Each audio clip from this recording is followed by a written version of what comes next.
La famille royale qui détient le pouvoir secret. Communisme, capitalisme, même système pour contrôler. Le problème n'est pas le lobby juif mais le pouvoir secret. Aucune guerre n'est un hasard, tout est voulu par les banquiers.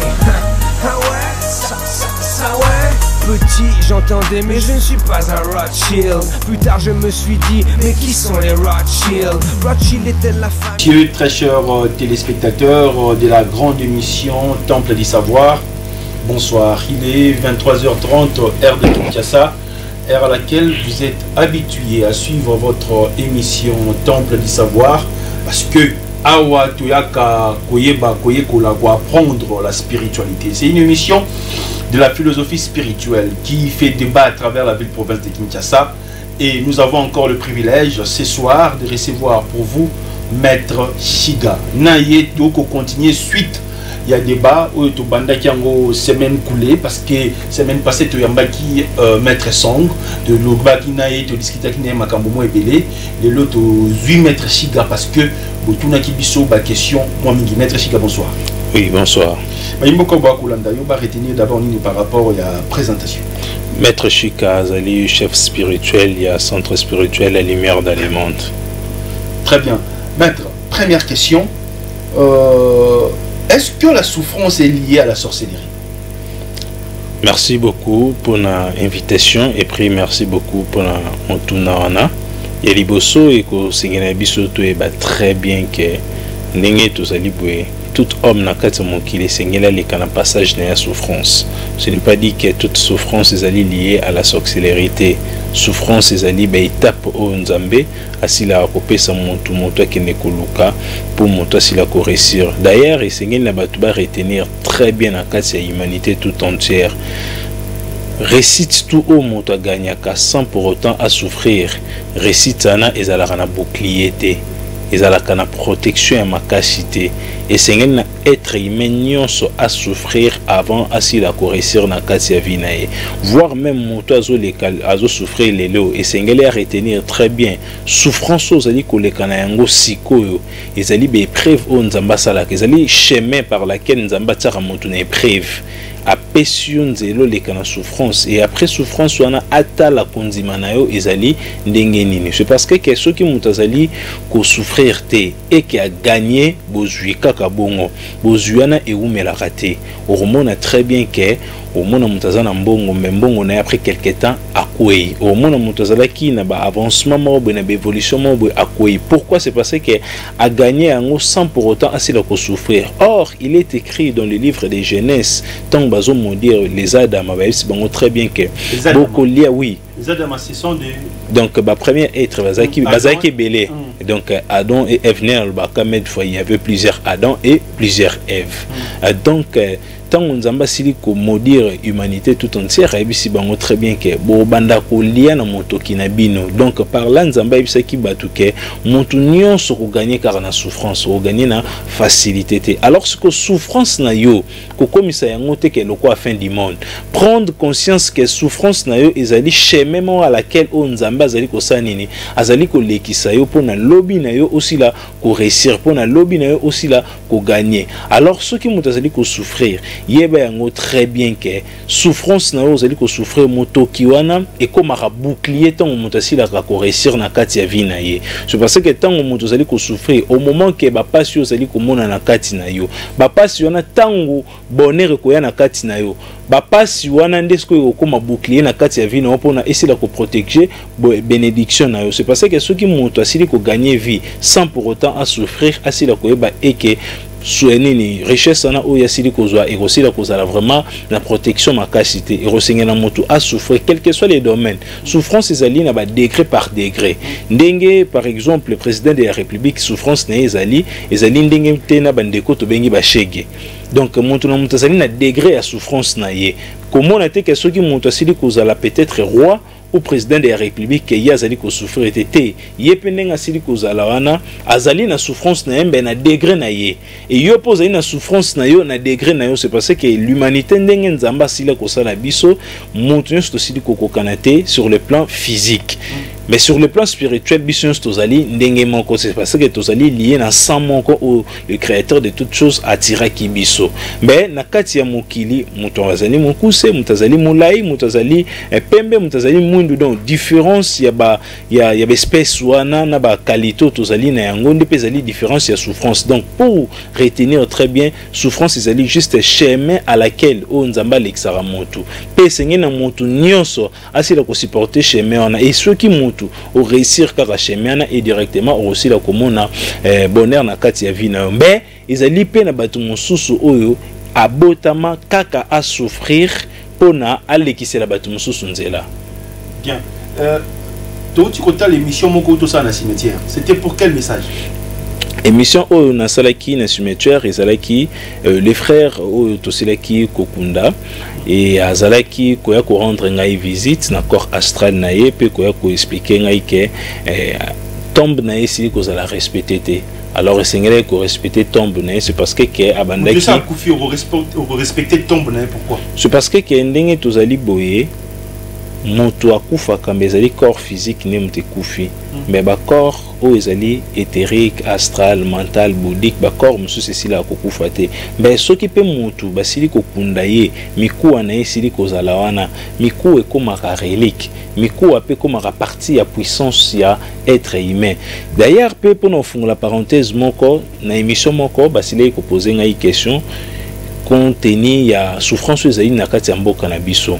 Mboka na biso ezali ko souffrir, c'est parce que tozali ko respecter ba ancien o ba vaincre pour na mboka na biso te, tel que ba os lokola ba miku lokola ba Mobutu eza ba os moko jamais ko kozala en dehors ya pays. C'est parce que c'est trop significatif. Miku ya motu ekomaka relique. Miku ya motu expliquer en limbo la momo. Donc c'est le temple du savoir. Tu vois qu'à vide pour na royeba. Tu vois que temple pour na besoin connaissance. Alors relique na ko expliquer ngo na ba forme ebelé, ezali une explication exacte, mais ezali na ba explication ebelé. L'explication le plus facile, Maître Chika azo vivre na kati ya mokili. Et ça fait que Maître Chika salinine akufi. Et lamba o Maître Chika lati lokola nzakomba o na lati o. Tango na bande ko vivre, mutoki na ngai e bande ko zwe lambo. Tu fils que ton mutoki na ngai zo elamba oyo, énergie na ngai zali kotikala a. Nde énergie na ngai zali kotikala a solo na ngai zali kotikala a, indice na ngai zali kotikala a. Alors soki na sili kokufa, mutu oyo akosila kotikala na elamba oyo. Soka bandi ko lati elamba na ngai, le même énergie nga na zalaki na yango yi pa ko bénéficier na yango. C'est pour cela to robenga yango. Cette énergie à ma bé a bénéficié pe na ma. A bénéficier pe na énergie ya mabe. So ezalaki énergie ya malamu akosila ko bénéficier pe na énergie ya malamu. Alors relique mususu ezali tango tosilaki komona le Messie asili kokota na ndaku ya Hérode et Hérode a pesi ordre babeta ye. Mais Hérode atikaki te babeta ye bongo. Hérode azwaki sultani na ye alatisi ye pour babengaki mokonza ba Yuda. Hérode alobi nini? Bobeta ye. Tango babandi ko beta ye bandi ko tsuba ye bambeli bande ko tsuba yana. En marchant tango zo leka na chemin de souffrance elambana eyaki kokwea. Et tango elambana eyaki kokwea ezalaki na mwana moko azalaki yana ou frère moko ou ndeko moko asala nini? Azui elamba wana alokoti yake na yango. Mais après kaka kozwa mwana nanda lokoti elambana kenda nango, cet enfant là ou cet homme là est devenu plus supérieur après nini montée ya Messie. Donc même aussi cet enfant là azali parmi ya archive ya ba écriture na mosusu oyo bazwa yango ba copier yango ba tia yango lokola Paul mutakoma yango, mais ce n'était pas aussi Paul, c'était cet enfant là. C'est parce que pourquoi azwa ki énergie ana le fils déjà tant le Messie makila na ye et c'est que tout en a déjà elamba wana directement elamba na et s'est transformé qui et à partir elamba wana akomeka kasoga ngasa la miracle a aussi la rako simbe elamba na ou bien kola tata déchet elamba na et directement et rosani et reproduit ba miracle. C'est ça un relique. Alors ba relique mususu ezali un avantage côté ba os to remona na église catholique. Chaque église catholique au monde ezalaka ba Saint-Pierre, ba Saint-André, Saint presque belé, Saint Benoît, même au Tozaï nango na Rome babengango basilique de Saint Pierre. Pourquoi babengango basilique de Saint Pierre? C'est parce que l'apôtre Pierre tant au baboma qui est os na ye wana mikuwa na ye wana batia yango na kati ya église catholique. Pourquoi batia yango na kati ya église catholique? C'est parce que baza na communication na esprit na ye, baza na communication na relique na ye. C'est ça une relique. Donc relique ezali eloko moko ezali ko relier batu na monde mosusu ou na énergie mosusu. Chaque église catholique nyonso aussi la komona ezala na mikuwa ya batu na chaque église wana. Et pourquoi l'église ana ezalaka toujours na mikuwa, ezalaka toujours pour nous relier na ba premier prêtre au basala ki ba pierre na bango na kati église wana. Donc même ata biso na kati ya mboka na biso, c'est très important ya kozwa mikuwa ya Mobutu ya kozwa ya koluka mikuwa ya Lumumba ko relier yango ko tia yango sika moko ko benga ba mage lokola biso. Je n'ai pas dit que des pasteurs, il faut appeler des mages. Je n'ai pas dit qu'il faut appeler des prêtres, il faut appeler des mages, des maîtres spirituels comme nous.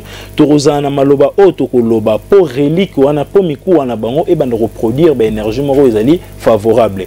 Aussi longtemps que mikuwa na bango sili kozaka libanda, il y aura toujours des problèmes sur le plan politique. C'est parce que mikuwa na bango et au produire biso sagesse et au produire biso ba capacité bango bazalaki na yango. Donc personne est inutile dans notre société et surtout bato basilei convaincre makasi lokola ba mikuwa ya Lumumba, lokola ba mikuwa oyo sili kozala ya frère Mobutu. Donc c'est très important. Il y a un pour moi na culture na biso noir baloba très bien que mpaka bakundaka libanda ya village te bakundaka libanda ya mboka te faut bakunda toujours na mboka. Pourquoi il faut bakunda toujours na mboka? C'est parce que mikuwa na le fur et à mesure ils en se ya mabele wana et au bana reproduire ba message. Donc tant on ndeko ana sile ko yela ngai sur le plan astral ko pesa ngai message za ki pona ko relier et que tombe na ici la cause. Pourquoi cette communication avec une personne ici à Koufi et ça la mandengeni communication ana biso nyonso nde tozali boye tozali na 365 jours sur 365 jours elobi très bien na constitution des morts elobi très bien eza na jour moko o faut ba mort ba ko rendre ba vivant visite pe ezali lisusu na jour moko o esengeli ba vivant ba kende ko rendre ba mort visite. C'est pas pour rien mona ba tila biso msusu date on ezala le 1er août hein? Si je me trompe pas, donc ils allaient peut-être tout ça en un jour manquant, autre qui n'a pas la mort. Alors, va se poser la question, pourquoi tu n'as pas la bango? Quelque part, la Bible nous dit que les morts ne sont pas morts. Donc, les morts sont là aussi pour nous. Et puis, pays nyonso cimetière na bango ezalaka non respecté o mikuwa bato ezalaka non respecté et produira toujours ba dégâts. Ba érosion nyonso tozali komona na kati ya mboka na biso sur l'étendue ya ville ya Kinshasa, ba problème nango pe ezali belé ezali à partir ya mikuwa ya bato. C'est parce que ndé tozali boza na moto mususu azalaki chef coutumier azalaki na ba pouvoir makasi et que mbule beti Tamboule beti wana ebuki cimetière et cimetière wana ekomi kozwa ba décomposition na ekomi komema yango mai eroya komema yango côté moko boy tango ya komema yango peut-être likolo montagne ou bien la place moko boy. Alors ce komi ko na evi que za na énergie moyen et tout na soleil ezate. C'est parce que c'est tout un soleil et rosala ba dégâts et déclencher ba énergie moko boana ou rosala vraiment bien té. Donc il dégager ba énergie spécifique moko ezala bien té pour na bato bazaliana. Alors ce que cette os wana ako créer force moko boye moko akota na kati ya mabele. Alors tant comme kokota na kati ya mabele directement yango wana pas zali ko créer ba érosion. Donc la plupart ba érosion belé o tozali ko mona na kati ya mboka na biso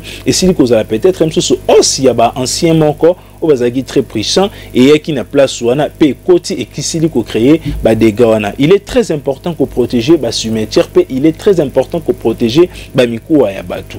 Donc essayer na batu ba retenir très bien que relique ezali eloko oyo mort ou mutazalaki vivant asili ko kende patiki yango wana pe sili ko za la relique et relique ezaka na église islamique té et pardon ezaka na église catholique té même aussi dans les endroits islamiques il y a toujours des reliques où ezali na katiwana. Par exemple les lots romona pe que na grande mosquée à Turquie bazali na souki ya prophète Mohammed bazali na Coran moko ya sailaki basili pe ko za lisusu na sultan nae. Alors pourquoi bat bakenda ko venir pourquoi bat bakenda toujours ko sela ba prière église catholique kutu a démontré na église moko ezali toujours kaka na Europe chaque première vendredi à mois bakenda ko vénérer relique ya Sainte Marie ya Sainte Vierge Marie Noire. Merci.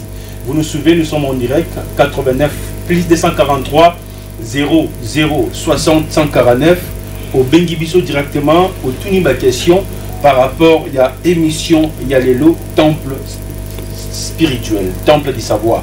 Maître Chiga bon ba famille oyo jour tokenda go rendre visite pas bande ko na biso ba kufa o ba kenda kate. Est-ce que c'est mauvais?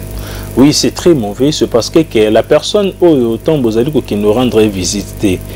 Monto azali ko vivre monto akufi azo vivre dans système lunaire. Yo monto azali ko vivre dans le système solaire. Alors monto azali dans système lunaire azali ko mona yo monto azali dans système solaire, c'est parce que il y a comme ko vivre dans l'autre côté de la voile et yo azali ko vivre dans le système solaire. Il y a comme ko mona yo. Alors na kati molili ntongo azali ko mona yo et azali ko mona forme nyo sa vie azali ko sala. Et ça fait que soki azali ko mona être vivant mosusu bazali ko rendre visite na tombe ya bato mosusu et que bino bozali ko négliger azali na capacité à otinde la bino même malédiction et que étude na e ko produire malédiction et belé na kati ya famille na bino. Donc c'est très mauvais à monto bois qui est que kokende ko rendre visite et c'est ngeli beaucoup kokende ko rendre visite, c'est parce que corps physique ne mte kufi mais esprit na ezali bien disposé et kufité. Quel genre d'esprit ils ont régné le colo à tombe ya moto à kufi kala na famille to ke no tala été ezali na ba esprit ya yemoko ezali wana mais il y a aussi des démons au bazalaka wana bazali ba démons abater donc bazalaka na forme moko humanoïde au ba démon na basila kozala nango et ces démons abater wana pe basila toujours ko vénérer ba culte des morts. Il y a donc dans chaque domaine il y a de vrai, il y a aussi toujours des faux. Mais si par marque il y a connaissance ba religion de basila ko bangisa batu basila ko bangisa batu ke les na cimetière te ko kende boyete ko sala ba prière boyete. Or c'est faux, c'est parce que soki muntu vous allez toujours na père na kati na yo yeba ke makambo nzambe pe aussi la comprendre en honte, c'est parce que nzambe azali mystérieux ko le quand même mot mystère. Merci.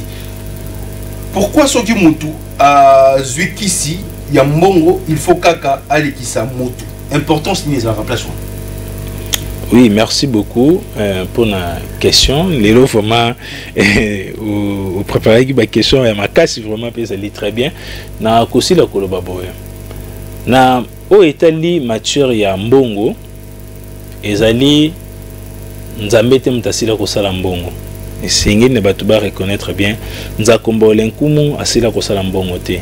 Ya salaki or, diamant, cuivre ba coltan au bisonyo stosili koeba et ba coltan otozana nango na ba cuivre otosila kozana nango ezali ba déchets ya paradis, ça ba déchets paradisiaques. Nous avons 7 paradis et chaque paradis ezali coloré na ba matière précieuse.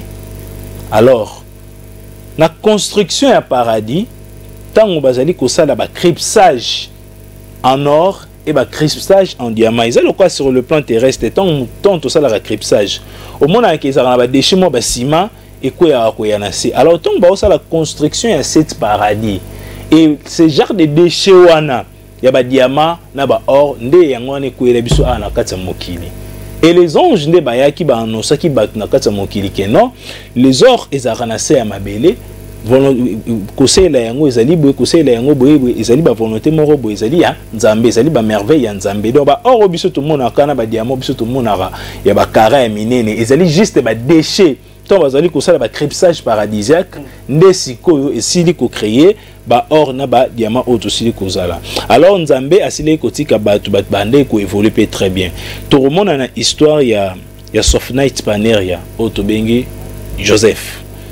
Joseph tango misère ekota ki epa ya papa na bango bandeko na ye bayaki kozwa biloko ya kolia na Egypte. Mais tango bayaki wana bayaki maboko pamba te bazalaki na or basilaki kopesa pe bapesi bango biloko ya kolia. Donc na tango akala wana basere ba Sophnight Paneria mbongo vome ezalaki te. Et au comme na temps moko le diable pe asali réunion na ye et singelaki ba créer des moments ko ba bengi kombo ya argent. Alors des mois les singelaki a dominé mokili tout entière et singelaki na batu ba servir nde sikoyo ba kutusko ba komi ko vénérer des mois no tosili ko benga lelo monsolo. Alors ce que monsolo asilaki ko insister tango basile ko sala ba discours abiloko langa na acte ya komema batu vers devant trône où ezali négatif et rosengela siko to sala be échange. C'est parce que Michael na Lucifer bazara na guerre moko. Guerre na bango zara nini ba olela ka ba âme.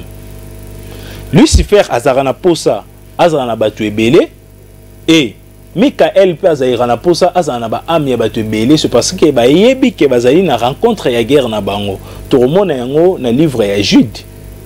Tango tozali komona bazowelela os ya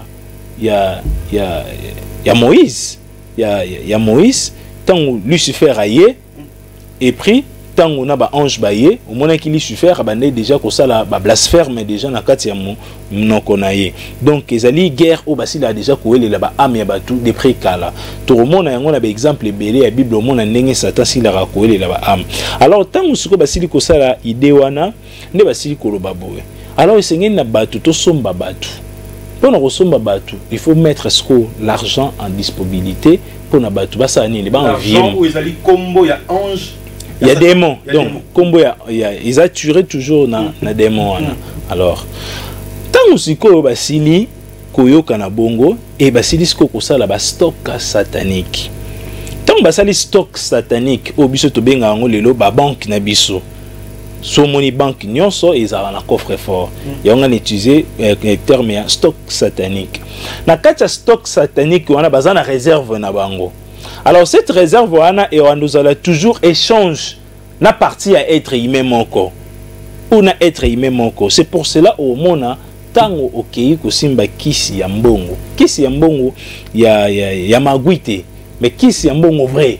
So okei ko simba kisi ya mbongo vrai ba osenga soit papa, soit maman, soit basenga yo moko. Pourquoi il faut basenga yo moko? C'est parce que bango bazali na posa ba somba ami ya motu. Bango bazali na posa ba zwa motu. C'est pour cela ba opesa yo mbongo, basengi yo motu. Voir même atteindre un succès. Au monde motu musu ça vaut ça le succès, ba osenga toujours motu. Alors ce que diable a changé le système. A changé le système diable azali Nzambe a mensonge. Donc Azali maman a mensonge né déjà grand prêtre Moshe Asileki Kokomanakati il y a 5 livres de Torah na a précisé très bien que Lucifer n'est Azali mère ya mensonge. Alors ce que Lucifer a changé le système. A koki voir même que c'est ngao motute que ko ibso que pesanga mutu X. Mais à koki ko pes ko tinda yo ko ça la pratique moko et sous effet à pratique oyo ke ko ça la ana directement au sanine à récupérer ba amna sous effet à pratique na yo. Par exemple oyo ko zo kisi mbongo mais au monde msusu bebisio somba bougie rouge somba na asan zo msusu na miroir oyo ke no ça la prière na 23h par exemple le fils tant yo banzo ça la prière na 23h wana. Alors, ba diable est-ce que vous savez, ba koyawana, ba rotala bateau, ba zali ba être faible. Bateau va être faible. Ceux qui moi nous fait partie na kati. Ceux qui ne déconnent, ceux qui entourage la famille non directement ba osani, ba reçoit bango sans que yo sani ni oyeba. Et puis ba repesa yo mbongo, tant ba repesa yo mbongo après quelques temps comme moment na siko ba tumususu ba commencer ni ba kuma kufa na kati ya famille. Donc kisi ya mbongo ezalaka toujours na sacrifice ya montu. C'est parce que selon plan na bango esengela ki kaka esengela ki mbongo ezalaka toujours remplacé na montu. Très bien. Est-ce que ba ange peut ba pesa mbongo? Les anges loyaux, nous avons des anges déchis et des anges loyaux. Alors, bah ange déchis, bah dans la capacité de couper son mbongo, c'est parce que bah perdre qui déjà des mères na bango. Mais les anges loyaux tels que bah Oriel, bah Kamaël, bah Gabriel, rôle na bango ça couper son mbongo te. Ce qui montre à ebisio que abengaki Michael ou bien Raphaël a poipé son mbongo. C'est que juste à tromper la vigilance. L'esprit a basi la copie sans bon côté. Mais les anges loyaux, ba copie sans moto or, ba copie sans moto diamant, c'est parce que ils se promènent toujours avec de l'or et avec des diamants. Mais les anges déchis ne ba copie sans moto sikoyo mbongo. Très bien. L'autre fois vous nous avez dit il y a une manière d'invoquer Nzakomba Olenkumu. Oui. Comment on peut invoquer Nzakomba Olenkumu dans la Bible? Oui, là, je vous invite de venir demain dimanche au temple pour savoir. C'est parce qu'il y a d'autres choses qu'il faut expliquer vraiment boyer pour ils allaient très bien que couper sa montou boyer peut-être D'ailleurs, les arabes, ceux qui lakisi montu likambo peut-être prière, ceux qui montu ana ake ko pratiquer ngona nenga mabe na code mystère et sili kolobake, chaque erreur et se transforme directement en malheur. Donc ceux qui montu peut-être na ibsa kiyo sambela y yo ou sambeli y to sambeli x directement x ane commis démon. Ezali pe ne moko na mutu mususu so pe ba pesio rituel moko ezali satanique. Mais au changer terme satanique aussi dit que ça la na forme mususu directement ange par apparaître na katiwana. Le basal aura toujours des chances. Le monde des esprits batala rabiso lokola ndenge biso tozali kotala mwinda ou bien ndenge tozali kotala téléphone na ndenge pe ka esprit batala biso. Il suffit à kosala kaka erreur moko directement esprit négatif à côté. Et il suffit à kosala kaka avantage moko directement esprit azali pe positif asani asili kokota. Mais pour monto si la ko invoquer Nzambe, c'est parce que ba komi on a kati ya livre à Jérémie 33:3 que ceux qui ont invoqué Nzakomba ko répondre à yo. Mais basili ko démontrer te ba pesi formule tendenge ni aussi la kosala ni ko invoquer. Ko invoquer ce n'est pas crier. N'est aussi là comme on a battu. Ah, Nzambe, nde bat ba comment ça non. On prie pas comme ça. Il faut en la forme nini au yoro ça la discours et discours nous fait à la très calme et très posé. Donc il ne faut pas crier ni tout le monde a bandé comme sous parce qu'il a pour ça là à nakati il y a béton à la bisson. Très bien. Avant dernière question parce que l'émission l'équipe bande mingi aujourd'hui ba jeune belé ba ko kanganzoto. Est-ce que c'est mauvais sur le plan spirituel? Kokanga nzoto na forme nini o bat bazali kokanga nzoto na kanga nzoto po ba mauvais sort la ngate mba sous PC na ke pa maman moko kanga nzoto même dans des églises ba comme au l'équipe la prière à 7 jours ba kangi nzoto. Oui, c'est très important enseigner na batu ba protéger corps na bango. C'est parce que na kati nzoto a moto. Est-ce que ce sont des pratiques normales sur le plan spirituel? Ezali ba pratique ezali normal mais siko ozali ko sala yango na nani pe na forme nini peut vous servir dans mon âne. Mais qui est derrière cette énergie-là? C'est parce que ngai ne nazali côté les maboye. Ezali volonté en combat. Mais le col qui archange Métatron a représenté na katsa mokili. Je tire directement mon énergie à l'archange Métatron. Et nazali ko transmettre yango et pas yabatu. Mais mutu mususu pe akokozwa peut-être attirer qui énergie na pas ya mami wata. Ou azali négatif. Pesiko mami watana kumpe ko sala ba miracle mais ba miracle yana yo batu bozali ko yana bozali na vérification te yango wana siko ezali pe na batu très important même ata moto zali ko kende kotala ye esengeli na yo moko pe osenga na ba esprit yo bazali na kati na bala ki soso moto wana azali moto positif ou bien moto azali moto négatif. D'ailleurs on peut ça batu exercice le plus simple pour moto si la ko détecter ceux qui mettre na azali positif ou azali négatif soit voir même ceux qui azali pasteur na yo. Ce qui peut-être te commis na butu, zoa mai o ezali ya libulu. Na bibie mai o ezali ya libulu. Ce sont des conditions hein? Oui. Parce que la plupart des parcelles de Kinshasa les a bétonnées, cimentées. Il faut zoa mai o ezali na libulu. So zoa mai ezali na libulu te faut zoa mai ya source. Pourquoi na lobi mai ya libulu pe pourquoi na lobi mai ya source? Po ezali mai o ezali traité te pe ba bokele yango kisité. Po ezali na énergie o ezali ya source divine na kati na yango.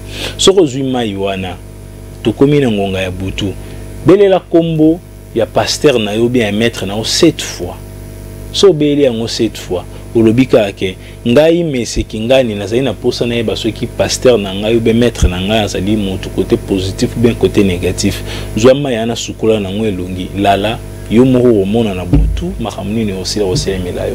Donc les pratiques mais ali très simple, il suffit soit activer fois au remona na forme nyonso o ya kosila ko apparaître liboso na mais au single pose na mutu moko kosila ko interpréter leo songe topé message o yo kosila ko mona na nzela ya ndoto. Est-ce que c'est mauvais ce qui mutu lali a lotindo topé na tongo abosani yango? Est-ce que c'est important ce que lotindo to komaka yango? So mutu lali au loti pe bosani yango yeba directement ça na kati ya contrôle ya ba esprit négatif. La première des choses au basalaka bon effacer mémoire na c'est parce que montenyo ça na mémoire akashique na kati na ye. Alors cette mémoire akashique wana est enregistrement comme na biso nyonso ningo ko sala des premiers jours na yo terrestre jusqu'à ton dernier jour. Et cette carte mémoire là ici la kotonda te. cerveau au capacité on zamba tia na kati ya mémoire akashique ce qui ezali disque dire ya 1000 giga biso to c'est la ka 2 giga pamba pendant mon ndenga vivre pendant 120 ans c'est la ka 2 giga ya pamba et le reste na nyonso c'est vide. Donc monte za ina capacité ya kokanga makambo na nyonso na kati ya vie alors ce que ba démon ba sala nini ba ko effacer yango donc ce moto zali kolala puis uzali kolota puis la muki na tongo bosani ndoto yeba ki uzali na kati ya contrôle ya marmite satanique. Très bien. Nous sommes restés avec combien de minutes de l'Albatoba? 1 minute. Maître Chika, est-ce que c'est mauvais lorsque nous, tout cadeau na kabande de konabiso, tout ba frère na biso, ba photo na biso, au kabeli de kono to camarade? Ko pesa montu photo eza mabete. Ko pesa pe montu mbote eza mabete. Mais ce qui est très important, ezali que yonde faut la protection.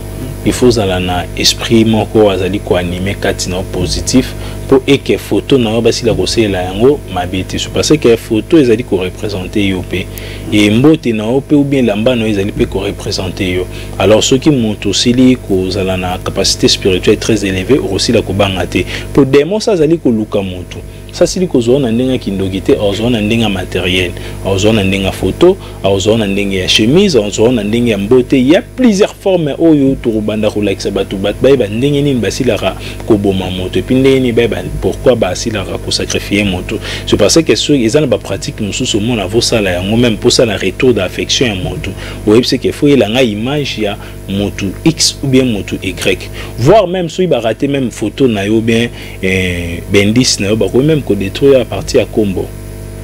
Très bien. Nous sommes arrivés à la fin. On va revenir avec vous la semaine prochaine. Un numéro de contact fort et puis 2 minutes sur le plan spirituel. Qu'est-ce que vous pouvez aujourd'hui édifier la bandeko balandi biso lelo? Et là au noib sa bandeko nyonso ezali que temps et cookie pour na montu nyonso azwa propre conduite ya vie na sur le plan spirituel et sur le plan physique. C'est parce que quelque chose est gagné sur le plan spirituel, matériel et comme lieu et lokomoko pamba. Et il va très bien reliques et allaient coexister, et allaient très important. Et il va très bien qu'on respecter ba mort. Et il va très bien que Seigneur qu'on rendre ba mort visite pour ba on peut ba qu'on rendre biso visite. Au lot akaye pambate, au kanisa akaye pambate. Et il va très bien kende tozali boye temps ozali ko ke ozaki si mbongo basila kosenga kaka motu soki ba osila kosenga yo motu te ba ozo yo motu na une forme mosusu oyo osila koyebate et puis yeba très bien maître Chika azali représentant un centre spirituel la lumière d'Alemande les lots aussi kozala samedi de quelques poussières a déjà tozali journée à dimanche et sengel na yo koya na venir lokula numéro 35 bis na direction ya Gambela Khartoum côté oyo bumbu ekangami na ngirengiri soko yewana maître Chika azali kopesa enseignement na bandaki yango kaka mokolo ya dimanche oyo na kopesa enseignement pendant 1 heure de temps gratuit quelque chose oui on peut enseignement sillonné non peut enseignement luminé au kan azali kopesa enseignement oyo na silai ko zoe pa archange Métatron et enseignement biblique donc dirait nango azali juste pendant 1 heure de temps à partir à 11h et ensuite ça à partir à 12h. Donc, mon ça a une question, voire même caméra aussi, comme ma aussi la connaissance peut partager. Très bien. Aujourd'hui, tu as tenu les autres savoir. Est-ce que les atténuements sont significatifs sur le plan spirituel? Parce que les lois, comme on bâtit ça, n'a pas prophète, n'a pas pasteur, n'a pas tenu à move. Est-ce que c'est significatif sur le plan spirituel? Oui, tenir aux alliés significatif. C'est parce que tous les communs à noir, puis mon pandine a aussi cause à la grise. La terre était informe et vide. Alors, tant on Zambé avance la même ange, lumière bandé qu'on utilise toujours lumière noire. Puis énergie on doit utiliser toujours énergie noire. Alors tant que ça la première monde il y a être to being ba séraphin et monde na bango à couleur qui on a couleur aussi cause à la il y a grise. C'est pour cela que les lots na lati dimension est très élevée. Donc l'ambo na sili couleur est l'amba métatronique. Un numéro de contact plus 243 89 63 62 367 plus 243 89 63 62 367 ou encore plus 243 82 105 99 99. Les morts ne sont pas morts comme nous avons l'habitude de dire. On vient là d'apprendre que il faut qu'on ait kota la rabande qu'on a biso ba kufa na ba cimetière parce que c'est important ba mona biso na ba mona biso na nini bango va vivre dans l'autre côté de la voile biso tous a payé dans le système aux Ezali Soleil. Très bien. Vous êtes pasteur, prophète, magicien, philosophe. Ta place, c'est dans l'émission Temple du Savoir. Venez nous apprendre ta spiritualité. Venez nous apprendre secte nayo. Nous sommes arrivés à la fin. Un grand merci à l'honorable Nsingi Pouloulou pour l'espace. Un grand merci à toutes les personnes qui commencent à comprendre l'émission Temple du Savoir sur le plan spirituel. Ciao. Et la famille royale qui détient le pouvoir secret. Ouais. Communisme, capitalisme, même système pour contrôler. Ouais. Le problème n'est pas le lobby juif mais le pouvoir secret. Ouais. Aucune guerre n'est un hasard, tout est voulu par les banquiers.